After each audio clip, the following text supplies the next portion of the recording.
of the reciprocal trade agreements between Singapore and the United States of America, public debate has emerged over whether the agreements may erode Singapore's sovereignty. On her first day in office, the new Minister of Investment, Trade and Industry has requested the legal advice from senior government advisors.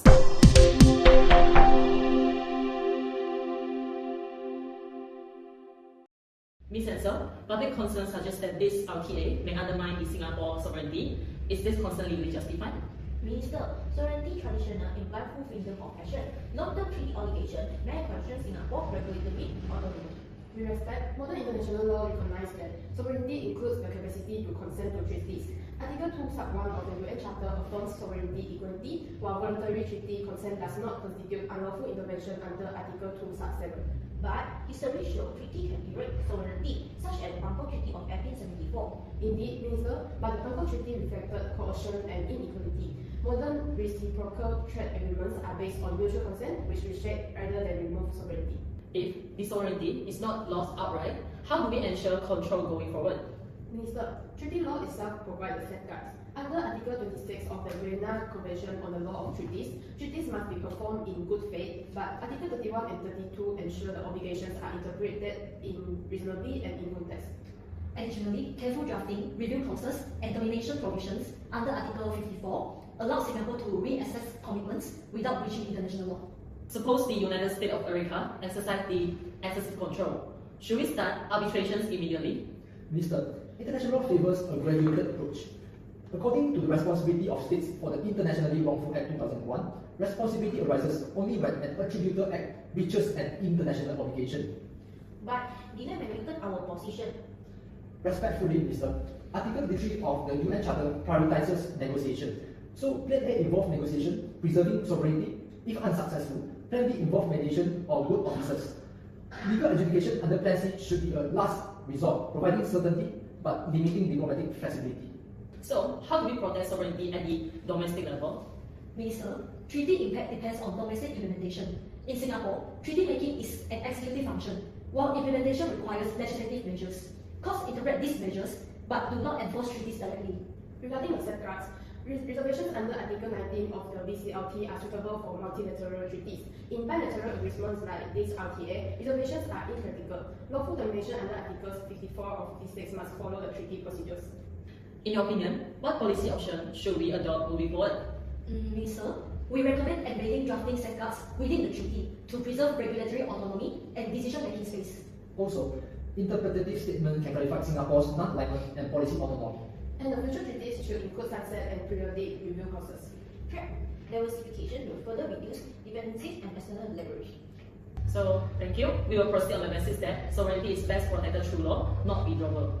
I'm Ang Aingo and I'll be answering for the question 1. So, sovereignty means ultimate authority over territory and internal or external affairs. It can be seen under Article 2 sub 1 of the UN Charter, also under Westphalian System of 1678. So, applying to the question, by signing the RTA with the United States of America, Singapore voluntarily accepts the rules on trade, tariff, and the market access. There is not a loss of sovereignty, but a strategy limitations to gain economic benefits. This minister's statements about the negotiations reflects retentions of control, whereby Singapore can review the terms, showing the sovereignty is resilient under the treaty law. Also, the principle of non-interventions can be seen under the Article 2 sub 7 of the UN Charter, whereby the principle ensures that any limitations imposed on the state sovereignty are voluntary. And in this context, the RTA does not violate the non-interventions norm, whereby the agreements reflect Singapore consent making legally binding under the international law without constituting external interference. The ICJ, in the case of Nicaragua against United States, emphasized that the coercion is the defining feature of illegal interventions. Also, the voluntary treaty obligation, by contrast, are fully consistent with international legal principle. Next, treaty law further underscores the conceptual nature of sovereignty limitation. It can be seen under the Vienna Convention on the Law of Treaties. Also, the minister's statements reflect this balance between the legal obligation and sovereign discretions. It illustrates how Singapore can exercise sovereignty by reviewing, amending, or negotiating treaty provision without violating the international law. Similarly, the historical treaty, such as the Bangkok Treaty, shows that the states may voluntarily accept limitation while retaining ultimate authority. From a practical standpoint, the RTA introduced constraints on Singapore unilateral policymaking, such as regulating trade, traffic, or market access, yet these are strategically advantageous, and by participating in the agreement, Singapore gains enhanced market access, investment opportunity, and economic growth, which strengthen overall sovereignty in a broader sense. And the state's capacity to act effectively in the international arena. This demonstrates the modern reality that sovereignty is reshaped through interdependence rather than the Dinesh. Hi sir, my name is Yi Hui Jie. I will continue to explain about how treaty law is applied and should be used as a mechanism for future control to protect state sovereignty. First and foremost, we can look on Vienna Convention on the Law of Treaty, Article 31, Article 32, Article 54, and Article 56. This article collectively protects Singapore's sovereignty by providing clear guidelines on interpretation, termination, denunciations of treaty, allowing state to exit agreement when necessary. Next, I will continue to identify the risks to sovereignty in treaty. First, risk of undue influence. Powerful states may try to impose terms that limit Singapore's autonomy in areas such as economic policy or domestic regulations. Second, economic and political backlash. If the RTA lead to adverse economic consequence or political tension, Singapore may lose leverage and its sovereignty over key sectors. Lastly, I will explain how Treaty 2 can control the risk. First, drafting a clear term. The drafting stage is crucial to ensure that the treaty does not infringe upon Singapore's sovereignty. Ambiguous language should be avoided and clear reservations should be made to protect sensitive areas like the domestic law or economic policy. Second, review of treaty provision. In the RTA, it should include a review clauses to allow Singapore to assess and negotiate the term if they become detrimental to national interests. Third, restrictive interpretation. If the RTA include provision that could be seen as limiting sovereignty, Singapore can argue for a restrictive interpretation, emphasize that the treaty should not be interfered with any areas of domestic government under Article 31. Lastly, terminations. The RTA can include terminations clauses allowing Singapore to withdraw from or and to terminate the agreement if a compromise national interest under Article 56. That's all from me. Thank you. So I'm Champeni and I will be explaining about how international law responds when a state believes its sovereignty is being excessively constrained by a treaty. So excessive external control does not mean that a treaty is merely inconvenient or economically disadvantaged. In international law, it arises only where treaty obligations go beyond what the state reasonably consent to. For example, by seriously limiting the regulatory autonomy, overriding domestic decision-making, or disproportionately favoring the other state. So apply back to our question, the Singapore may perceive excessive control if trade rules restrict its ability to regulate the industry, manage, subsidize, or govern the state-owned enterprise, or if dispute mechanisms undermine the domestic policy choice. So, however, the international law is very clear that political dissatisfaction alone is not enough. There must be legal access, not just economic pressure. Instead of allowing the unilateral withdrawal, international law responds through the state responsibility, and responsibility only arises if three conditions are met. First is the conduct must be attributable to other state, and it must breach the treaty, and last is legal consequences must be followed. So this means that Singapore cannot simply reject the RTA, and if ERICA applies the agreement beyond its lawful scope and in bad faith, Singapore may invoke the responsibility while keeping the treaty intact. So sovereignty is therefore regulated, not removed.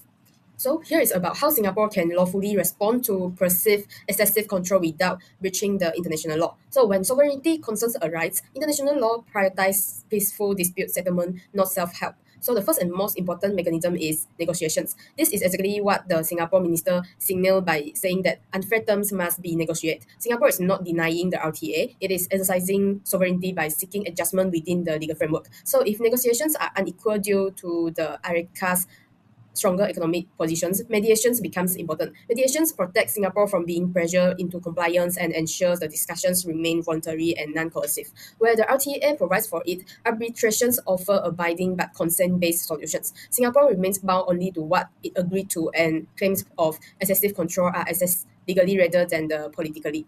Finally, adjudications. It is the most formal options, and international courts reject unilateral suspensions of treaties even when sovereignty is invoked. For Singapore, this means that if the RTA is generally over-restrictive, the lawful response is legal clarifications, not withdrawal. So in conclusion, international law does not eliminate sovereignty. It disciplines how sovereignty is exercised, ensuring that concerns about excessive external control are resolved through law, negotiations, and accountability, which is not unilateral action. So now I'll be answering questions 4 of the presentation. So to address Minister's concern, whether the RTA erodes our sovereignty, we must look at Singapore's dualist framework. So while the executive has the power to sign the agreement, the RTA is not a law in Singapore until Parliament says it. This is our primary safeguard, and if the terms are found to be unfair, the Parliament can choose not to implement them. So our sovereignty is protected by this internal check and balance. The executive signs, but the legislature validates. Furthermore, our courts ensure that no international agreement can override our constitution. Thus, legally, the point of no return only exists if we allow our domestic law to be changed. Now, turning into international law, specifically the Vienna Convention on the Law of Treaty, VCLT. We have three critical tools. So, firstly, we have Article 54, which is our diplomatic tool. It allows us to renegotiate or terminate agreement as long as both parties agree. So, this is a path of cooperation. However, the most critical safeguard for our sovereignty is Article 56. So this is our sovereign exit.